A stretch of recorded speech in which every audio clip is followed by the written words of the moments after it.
कोई तुमसे पूछे कि पितर और देव पितर में अंतर क्या है, पितर और देव पितर में अंतर क्या आता है, देव पितर का कार्य क्या है?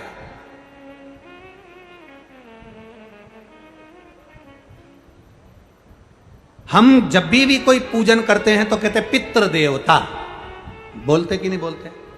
पर आज तक हम अब यह नहीं बोलते कि देव पितर का कार्य क्या, देव पितर क्या है।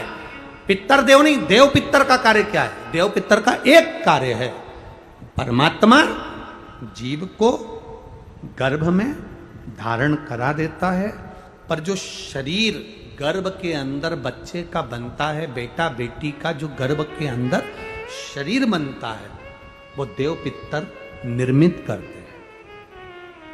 उनका काम क्या है? देव पितर का सबसे बड़ा कार्य है कि गर्भ में जो बच्चा है उस गर्भित बच्चे को शरीर कैसा देना,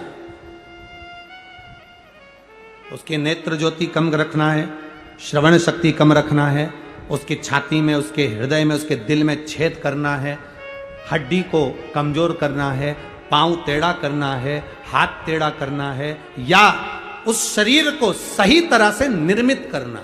ये देव पितर का काम।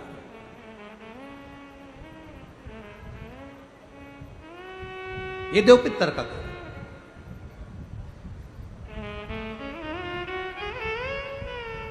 एक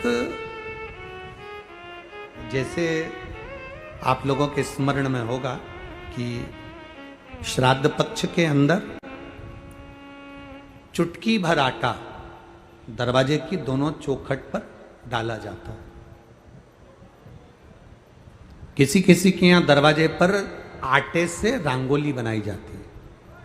कहीं देखिए आप लोगों ने कि नहीं देखी? स्मरण में होगा किसी के, दरवाजे पर आटा डाला जाता है, वो देव पितर के भाव से डाला जाता है। जिस बेटे बेटी का मंगल विवाह नहीं हो रहा हो, शुभ कार्य की सूचना नहीं आ रही हो,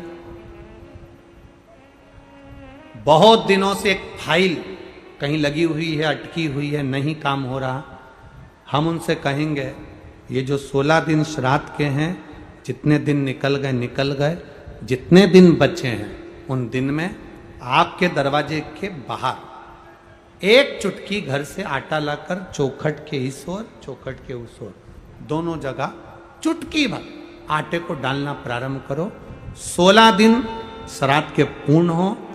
जब अमावस्या आए, किसी जलाशय, सरोवर, तालाब, बावड़ी, कुआं, उसके पास में घी का दिया लगाकर आना, बाबा से प्रार्थना कर कर आना। केवल 22 से 24 दिन निकलते हैं और घर में कोई शुभ कार्य की सूचना आना प्रारंभ हो जाती है। वो देव पितर का कार्य,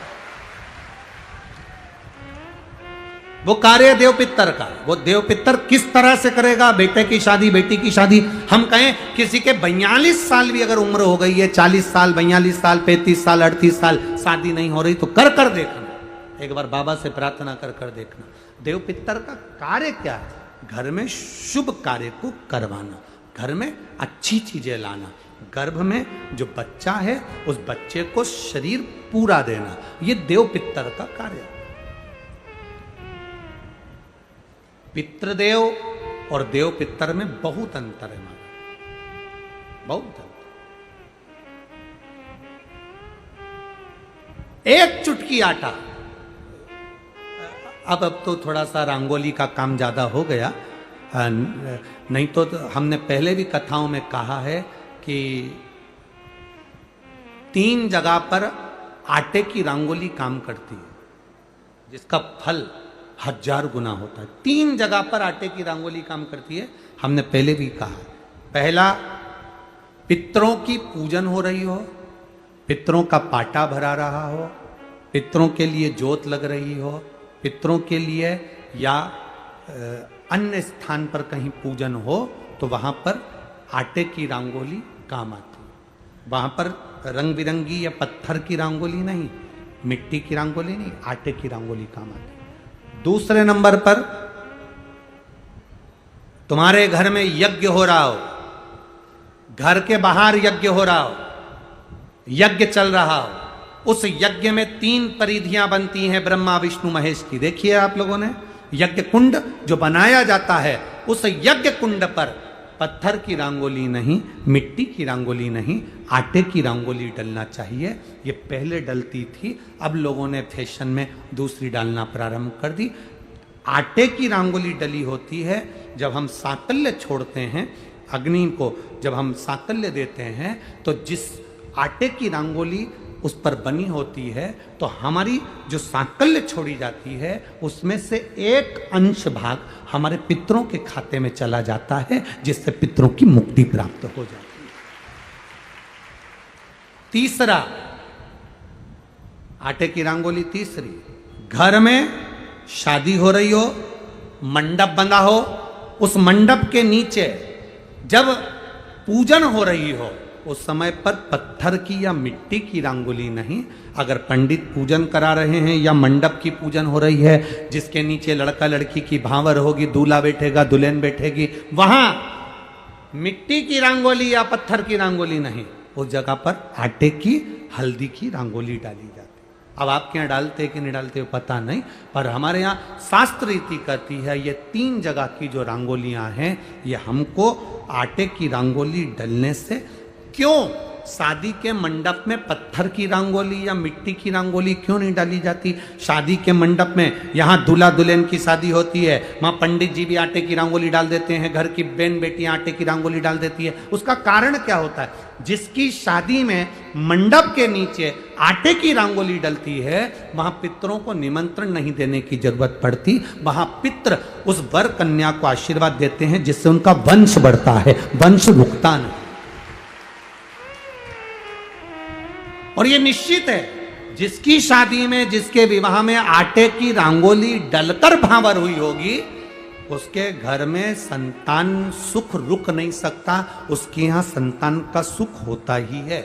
जिसके यहाँ आजकल ये पत्थर रंगोली डाल देते हैं, डाल दिया और कह दिया बस, क्योंकि आजकल फैशन में तो दुनिया जी रही है, तो वो आटे की रंगोली कौन डाले, तो वो फैशन में चल गया, तो संतान की प्राप्ति में भी थोड़ा सा। अब तुम देखो पहले का समय आज का समय कितना अंतर है हमारा।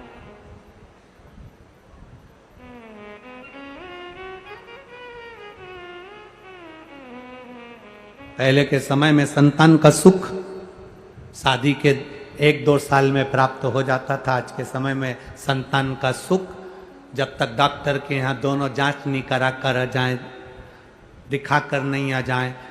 सब लोग कह रहे हैं डॉक्टर साहब जरा देखो संतान, डॉक्टर साहब बोले जांच करना पड़ेगी, बहू की भी जांच हुई, बेटे की भी जांच हुई, सब अच्छा है, उसके बाद भी संतान का सुख नहीं,